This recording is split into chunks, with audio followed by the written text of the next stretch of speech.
Okay, welcome back. So what we're gonna do this week is we're gonna step up the game a little bit. We're gonna get into something more interesting today. Okay, we're gonna be using correlation to understand timing. That's the common question that many of you guys ask me, thinking that Naveen, how do I know when is the right time? And I'm always in my mind is like, I want to help them, but I can't help them because they're not gonna understand. But now that you guys have come this far and you're getting into correlation and stuff like that, I'm going to go into some tips and tricks on how correlation can be used for timing. It's not the only method. There's a whole section of timing coming up further down the course. But then we're going to go into timing using correlation. Okay? So let's go into using correlation for timing. So over here I have the US dollar group, as you can see here. Every pair is US dollar on the daily. Here's you got USD on the right side, right side, right side, left side, left side, and right side again. Okay, so we got US dollar pairs across the board here. Now in these US dollar pairs, let's take a look at the most recent market. Okay, let's say we want to look at this recent buyer's territory here. Okay, it's the same one here. It's the same one, I believe it's this piece right here. Yep, that piece right there. Is that right? Yeah, that's right there. Where is I gotta put that mouse there? And this piece right here. That spot is this piece right here. And that same spot again is this piece right here. Okay, so these territories are basically telling us that the US dollar is weak, and for our job is give me a pullback, I want to buy it, right? So let's go down to the 4 hours, looking for that sequence of, well, when the pullback does come in, when do we know when to buy it? Okay. Now let's take a look at this first one. If you were to read these sellers coming in, okay, if you were to read that seller coming in, you see the seller coming in, he rests 80-90%, seller coming in, he rests a little bit, seller coming in, he rests a little bit, seller coming in, and then complete rest all the way up to here. It's like, wait a minute, that was supposed to be my take profit area, and he's completely rested. When do I ever get into this trade? It's very confusing, isn't it? Okay, let's take it further. Okay, once this area here, there's a next set here. Okay, we got some sellers, pullback sellers, pullback sellers, pullback 50-80% maybe right there. Sellers again, no lower low, it's a faker, comes right back up with a full rest. Okay, as if that rubber band man guy, he's running down every time he beats his record.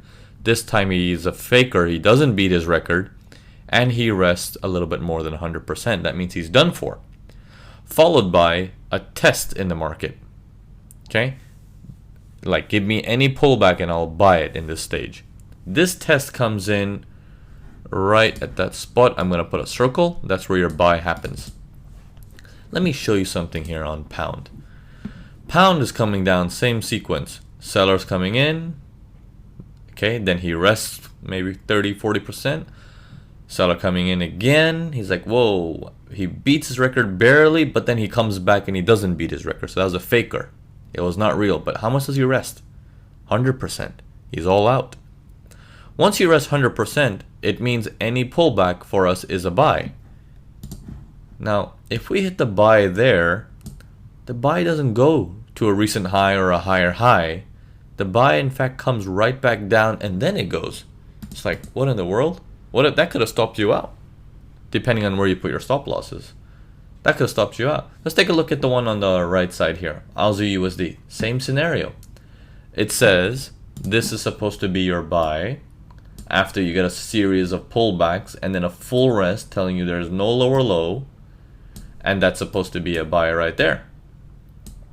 Okay? And now if that's supposed to be a buy right there, that buy also is supposed to go for a higher high, but he just barely goes up and crashes right back down. It's like, huh? What's going on here? What's going on here? Okay, now before we get into more examples and stuff, just looking at these three here. So the closest one that we see that's logical is this piece right here. And we look at that with pound USD and we look at that with Aussie USD and we're like, well, how come these ones don't go?